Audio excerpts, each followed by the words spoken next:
Hi, this is Stuart Weems and welcome to the Investopoly podcast. My goal is to give you simple, easy to understand strategies, insights and tips to help you master the game of building wealth.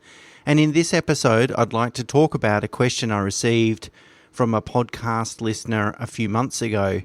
And this listener asked me to compare the option of borrowing more to upgrade your home and as a result, buy in a better location that potentially provides better capital growth, better tax-free capital growth, versus staying where you are and just borrowing against the equity and to invest in property.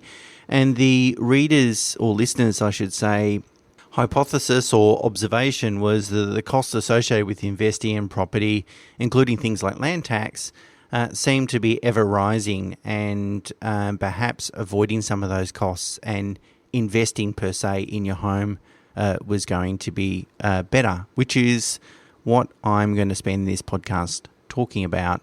But what I wanted to do is widen the scope of the question and add a third option, that is investing in shares.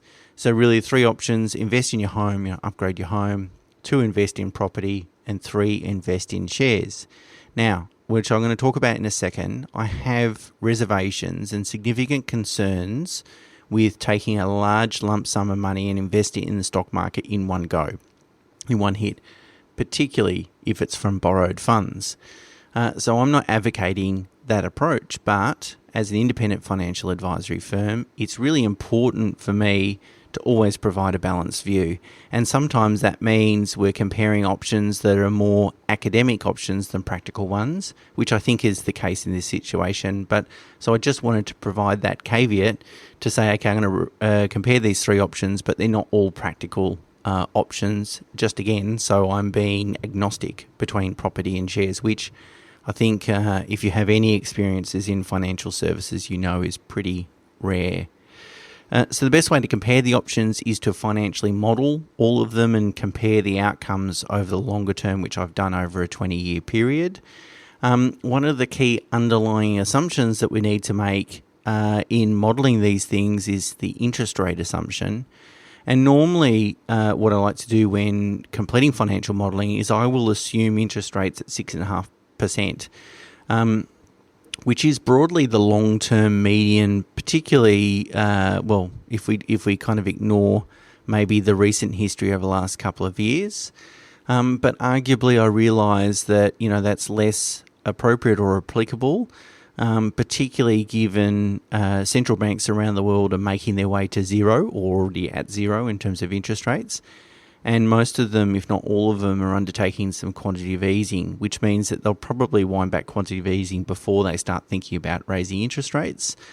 All this comes together to suggest that perhaps interest rates will be persistently low for an extended period of time, and therefore my typical long-term interest rate assumption of 6.5% is erroneous and a little bit perhaps misleading between the strategies. But also, we need to, at the same time, hold the same view that it's not impossible for interest rates to increase in the future. In fact, it's likely that they will increase at some point. So it's not a question of if, it's more a question of when. As such, what I've done is I've assumed that variable interest rates won't change for the next 3 years. So I've assumed 3.7 for investment interest-only debt and 2.9 for home loan principal interest debt. And then what I've assumed after 3 years, that over the next decade they will increase by 3% on a straight line basis. So essentially making their way to that sort of circa 6.5% amount. Now, one of the problems with building a financial model where you've got varying assumptions over the time period is that it's inherently difficult to verify those assumptions. Their opinion. And of course they could be wrong, particularly if we're trying to crystal ball gaze and try and predict what interest rates will be in 5 years' time. For example, it's just as good as throwing a dart at a dartboard, or just as accurate, I should say, particularly if I'm throwing the dart. But the most important thing, I think, to take from this analysis is that I've tried to accommodate the likelihood that interest rates will be lower for longer. And then secondly, and most importantly, that the interest rate assumptions that I've utilised to compare all three scenarios have been exactly the same. And I think that's the most important thing. So let's get into the scenarios that I modelled and compared. Option one was really a situation where you owned your own home worth $1 million and that you could go and borrow another $1 million and upgrade your home to a value worth $2 million. And by doing that, you get yourself into a better area that's going to achieve a better capital growth, 1 or 2% higher capital growth rate than where you're currently residing. That's option one. And then, of course, then you spend the next 20 years or so repaying that $1 million mortgage.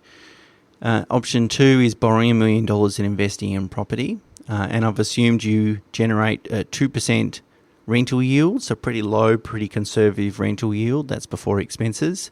And a capital growth rate of 7%, which would be commensurate with long-term growth rates of investment-grade property. And then the third option is, and this is more of an academic option, as I've talked about, the third option is borrowing $1 million and investing in the share market. Now, I've assumed you'll get a yield of about 4% if you have a mixture of Australian and international shares with a little bit of franking credits. And in terms of capital growth, what I've done is made it comparable with property. So property, I've gone 2% income and 7% growth being 9% total return.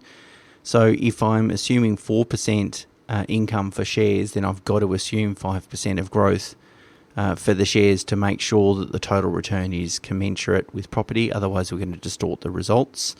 In some markets, it's certainly pointing that way. In other markets, like the US market, certainly the prospect of 5% growth over the next period of time is in the next 10 years is quite low, I would say.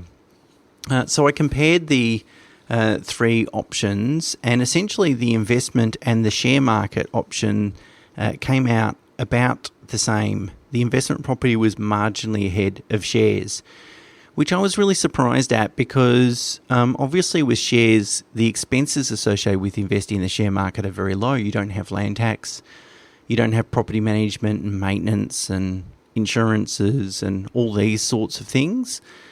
Plus also the dividends are higher and you get some imputation credits and franking credits which increase the income return.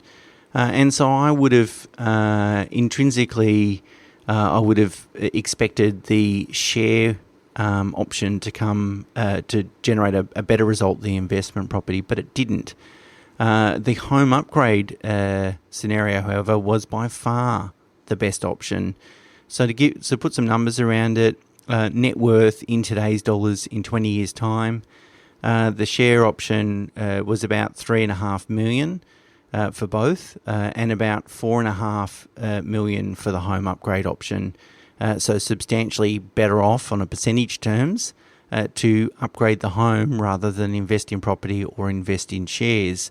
Now, just to explain, why did property end up being slightly better than shares given the income and expenses are vastly different?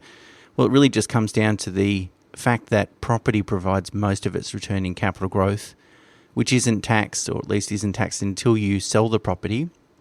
And by the way, I've counted after-tax returns here, so after capital gains tax and so forth. And so that compounding impact of capital growth, the higher capital growth rate you get in property, is a thing that makes it generate more net worth after all taxes at the end of the day. So kind of interesting analysis, I think. And, sometimes you get surprised by the financial analysis that you do even after 20 years of doing it. So in the past, however, upgrading your home and investing, if I use this term loosely, investing in your home hasn't always been a good strategy. And the reason for that is that it gives rise to a lot of non-deductible debt, and that can be really expensive. And the reason it's expensive is because obviously you've got to pay the interest from after-tax dollars. And at a high interest rate environment, someone with a large amount of non-deductible debt in the past, over the last 20 years or so, they'll be potentially in a situation where all they're doing is just paying paying the interest rather than being able to invest in other assets or repay the loan.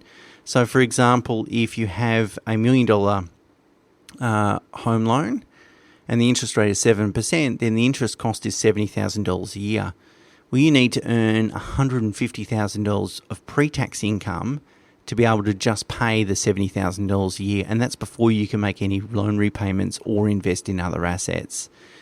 But that's not the case in a lower interest rate environment. In a lower interest rate environment, obviously the interest bill is substantially less, and therefore it leaves more cash flow left over to make debt repayments, so you're reducing your debt exposure, and two, pursue other activities that are going to increase your net worth, such as super contributions, investing in property, these sorts of things.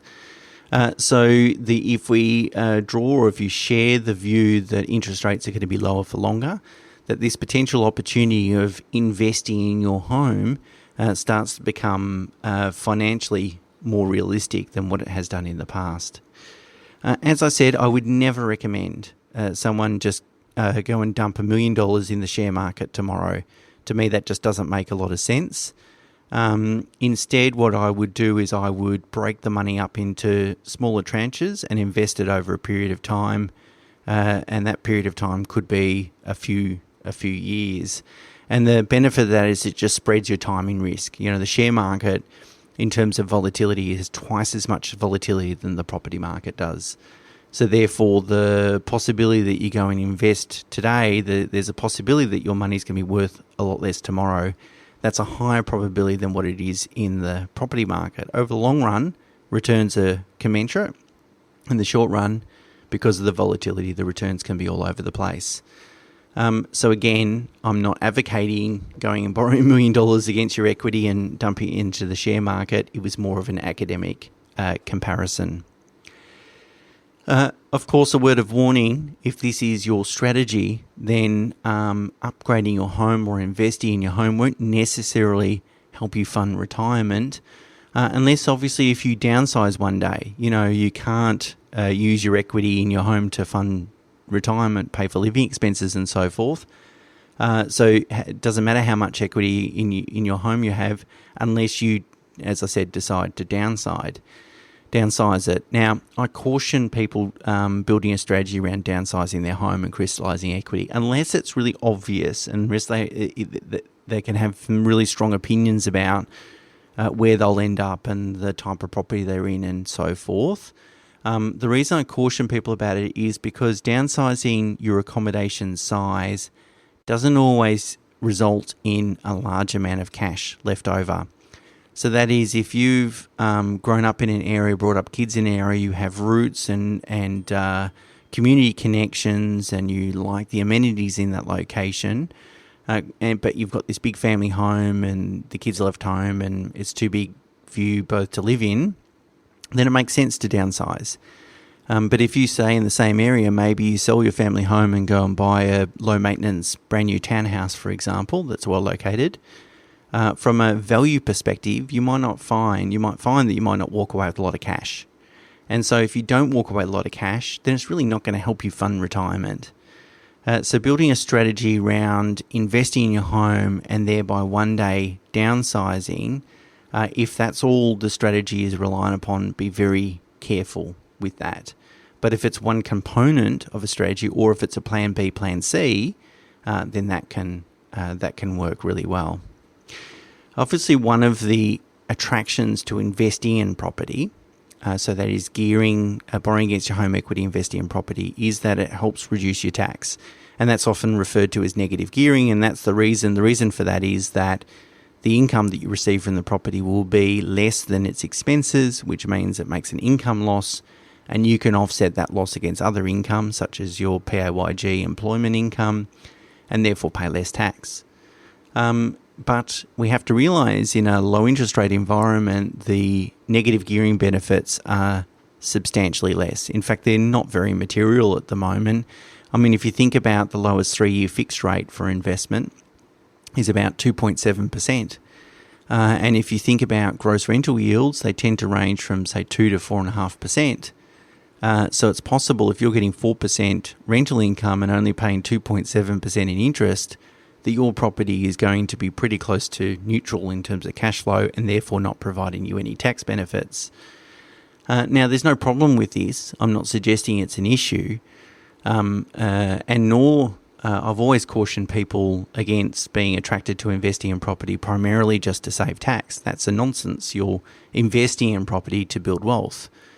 So the fact that the negative gearing benefits are drying up, or certainly not as material as they once were, I think in a way is good because people won't be attracted to investing in property. They'll be attracted to investing in property for the right things rather than the wrong things. That's to save tax. But in terms of comparing different strategies, such as investing in property or upgrading your home, that's why it's pushing or it's showing that upgrading your home can potentially be a better strategy because the negative gearing benefits are a lot lower when interest rates are a lot lower. So the key message I really wanted to get across with this podcast was that your home can be one of your best investments. And whilst we only purchase our home typically for lifestyle reasons, what I like to do is counsel my clients to do both. To really go and buy an investment grade property and occupy it as their home, so that they're enjoying a strong capital growth rate that is not going to be taxed at the end of the day, because obviously you have a main residence capital gains tax exemption, but it also ticks the lifestyle boxes as well. So if you like, there's that saying, don't try and chase two rabbits, you'll catch neither. Well, in this strategy, what we're trying to do is chase two rabbits and catch them both. So don't be too quick to discount the idea of upgrading your home as not a fundamentally sound, financially sound, I should say, strategy. It could quite possibly be, depending on the location of the property that you're contemplating, it could possibly be not only good from a lifestyle perspective, but also could be advantageous from a financial and wealth accumulation perspective. And particularly while we're in a low interest rate environment, that strategy becomes more attractive rather than less attractive. So there you go. I thought it was a really interesting analysis between investing in property or upgrading your home. I hope you enjoyed it too. And I do from time to time get a bunch of ideas from people. People drop me an email to say, look, can you write a blog about this? And I can't promise to obviously write about everyone's questions and so forth. And the timing can be an issue as well. But if you do have any ideas, I'd love to hear them. So until next week, bye for now. Cheers.